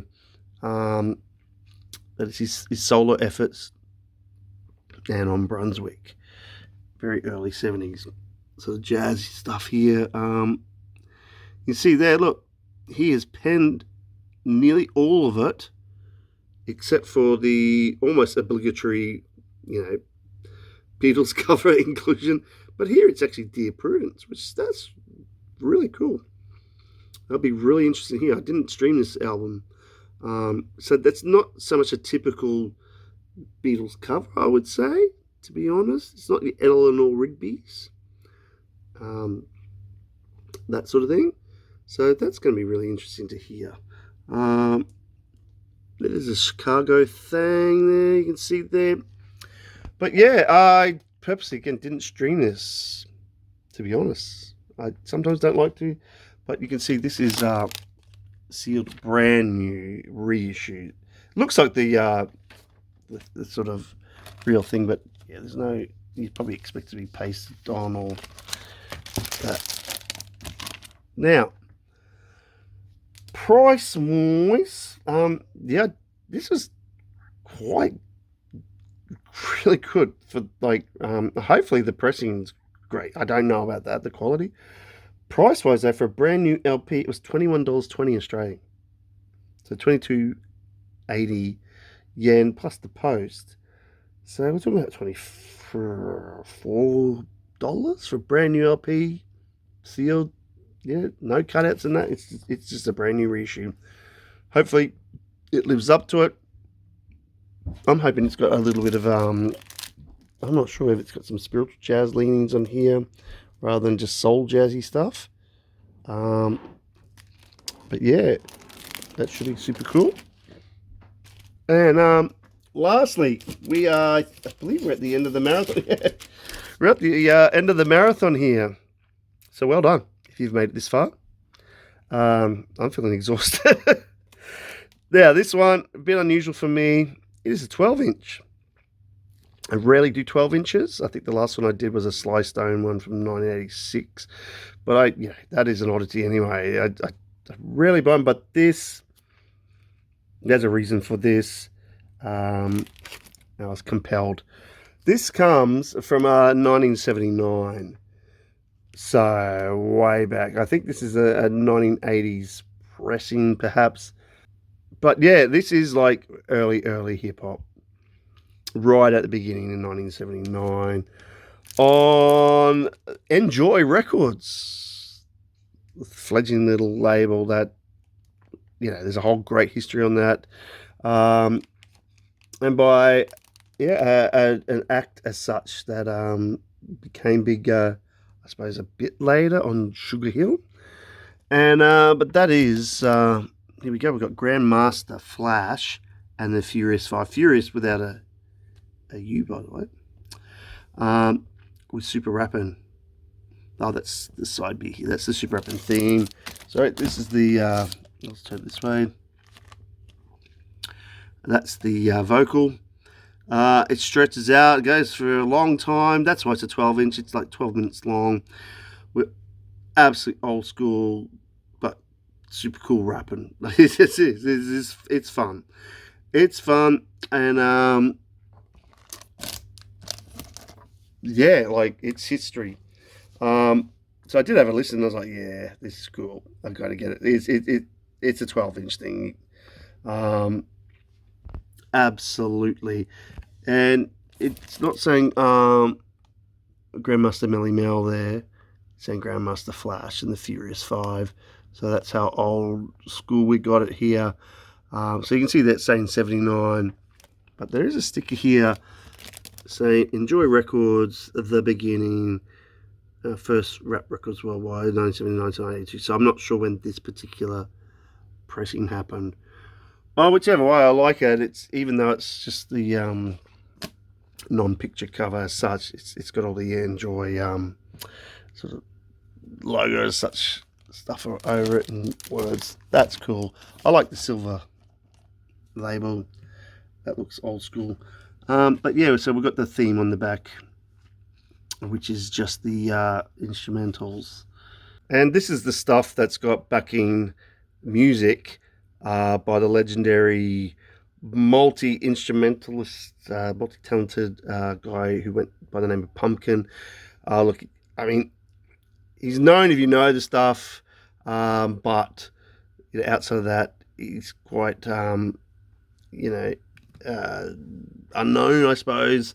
But I don't know if he had other friends of his as muses on this one, but this is before sequences and stuff. This is them rapping over his live music. I think he was like a drummer and might have played bass and guitar and everything else, I think, and multi-tracked it, and probably didn't get paid much.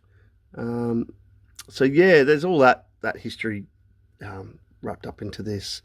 But yeah, really nice to have something a bit different here and some old school hip-hop history, even if this might not be obviously the OG pressing. yeah, sure still get some fun out of that. Anyway, that ends the marathon that is and was. And yeah, look, it's time to put the air conditioning back on because it's getting hot in here. So I hope you got something out of that, and I'll hopefully see you again.